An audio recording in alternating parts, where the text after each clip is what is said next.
Please welcome Skift Research Analyst Ashab Rizvi.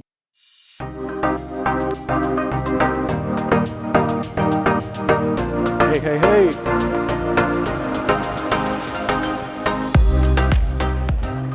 Hey, good afternoon, everyone. My name is Ashab Rizvi, and I'm an airline researcher for Skift. Now, for the next few minutes, I'll be talking about why some airline executives believe that this is a pivotal moment for budget airlines in the US like Allegiant, Frontier, and Spirit. So, earlier this year, Scott Kirby made headlines saying that the ULCC business model is broken and that some of these airlines might cease to exist in the next few years. So, is he right? What's really going on? So let me jump into my first slide, and that'll help me set the context for this presentation. So between 2014 all the way to 2019, US budget carriers produced an average EBIT margin of nearly 17%, much higher than network carriers, much higher than hybrid LCCs. But in the post-pandemic world, this profit margin dropped to just 2%. So what the heck happened? How did the most profitable airline group in the US suddenly struggle for profitability in the post-pandemic world? Let's talk about it. Let's break down the story. So essentially, there have been two broad categories of reasons. One, they've got revenue and growth problems, and then they've got cost problem. So let's talk about each one of them in detail. Now, one of the most decisive shifts in the industry happened right before the pandemic when US network carriers introduced a basic economy fare product. Now, this was a comparable fare product to budget carriers' discount economy fare product, very similarly priced, but had additional perks like seat-back entertainment, power outlet, and most importantly, loyalty points. Now, this was especially significant in the post-pandemic era with international lockdowns in place. US network carriers increased capacity into leisure destinations like Florida and Vegas. And all of that had a significant impact in places like Fort Lauderdale, Orlando, and Myrtle Beach. With increased competition, overcapacity, all of that led to softening of yields for ULCCs. But that's not everything. ULCCs grew very aggressively in the post-pandemic era. In fact, they added capacity faster than demand required. And one such example is Frontier. It grew capacity by nearly 60% in 2024 compared to 2019. And this lack of capacity discipline hurt them in a market that was already dealing with overcapacity. Now, coming out of the pandemic, there was another phenomena that was unraveling, and that was more and more passengers opting for premium airline products.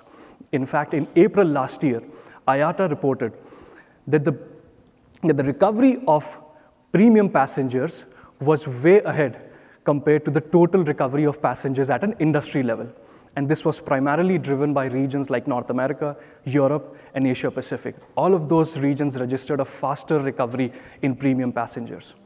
And this recovery in demand for premium passengers also reflected in revenues, in airline revenues. And a case in point here is Delta Airlines. Delta Airlines' premium cabin revenues now account for roughly 45% of its total passenger revenue, up from 41% in 2019. In the last 4 years, Delta's premium cabin revenues grew by nearly 35%. And during that same time, its economy cabin revenues grew only by 11%. Now, the reason why this is significant for budget carriers is they lack exposure to two of the most strongest market segments in the post-pandemic era, and that is intercontinental flying and premium flying. Now, let's switch gears and talk about costs. Now, the industry has been battling high cost inflation since the pandemic. Labor costs are up by 40%, direct maintenance cost is up by nearly 30%, and all of that has constrained the ability of ULCCs in offering deeply discounted fares. In fact, in 2023, Spirit's unit cost excluding fuel is up by nearly 27%. In the case of Frontier, this rise has been more than 20%. For Allegiant, nearly 31%. And that leads me to my final point, and that's on operations. Now, historically, ULCC's budget carriers have relied on operational excellence to get a leg up in the industry. And one such metric to measure operational efficiency is aircraft utilization rate. In 2019, All the 4 budget carriers in the US had high aircraft utilization rate, maximizing revenue from their fleet. The reality in 2023 was their aircraft utilization rate is significantly lower than its pre-pandemic level. In fact, in the case of Spirit and Frontier, that number is still down by 7 to 10% from its pre-pandemic levels. So let me ask you this. Is this really the end for budget carriers, as Scott Kirby suggested? Not so fast. Well, sure, budget carriers have faced financial difficulties, but some budget carriers have shown how to be profitable, and they are showing us a way forward. An analysis of profit margins in the last 4 quarters until Q2 2024 reveals that amongst the top performing US airlines, there is, and guess what, a budget carrier, Sun Country and Allegiant. They've all shown that despite the fact that there is significant question marks on the viability of the ultra-low-cost business model, not only are some airlines able to sustain operations, but are also leading from the front with industry-leading profitability. So you might ask, what's been the key? Now, one of the reasons why we believe some of these carriers have done exceptionally well is route and network exclusivity. And this is one strategy that has helped LCCs worldwide, from Indigo in Southeast Asia all the way to Azul in Latin America. In the US, successful budget carriers like Allegiant and Breeze have made network exclusivity a key priority, with over 70% of all their routes as exclusive to them. In fact, in the case of Allegiant, this number is as high as 85%. That reduces competition and, well, improves profitability. Our analysis shows that there is a correlation between network exclusivity and profitability. In fact, an airline is likely to be profitable if it has exclusivity over at least a third of all its routes. And this is a key lesson for budget airlines trying to survive in today's market. So we may be at an inflection point right now, but this is definitely not the end. Sure, budget airlines have faced significant headwinds in the last few years, but the market for affordable air travel remains significantly strong. In the last few years, the market for discount economy products has continuously grown over years.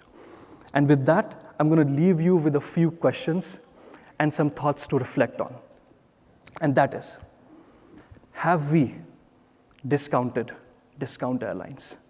Sure, premium is having its moment right now, but let's keep in mind that we may have over-indexed on premium demand. Costs and revenue pressures at budget carriers is easing. Sure, definitely they are not going away, but the situation right now is a lot better than what it used to be. Frontier just reported a positive 3% pre-tax margin. Speaking of Frontier, what about a potential Frontier and Spirit merger? Industry consolidation might help these carriers even further. Consolidation has helped airlines like United, Delta, and American. Scott Kirby can confirm that. So the next 5 years is going to be crucial. Will we see budget carriers evolve their business model, understand consumers better, and improve profitability? Or are we watching the end of an era? Now, let me get a quick poll. Raise your hand if you're on Team Scott Kirby and you believe the ULCC business model is dead. Oh, well. Now raise your hand if you are on Team Ashab Rizvi and you believe in the resilience of ULCCs. Oh, wow. That's pretty awesome. Thank you for joining me in exploring the future of ULCCs in the US. One thing is certain, that there's plenty of room for reinvention in the skies. Thank you.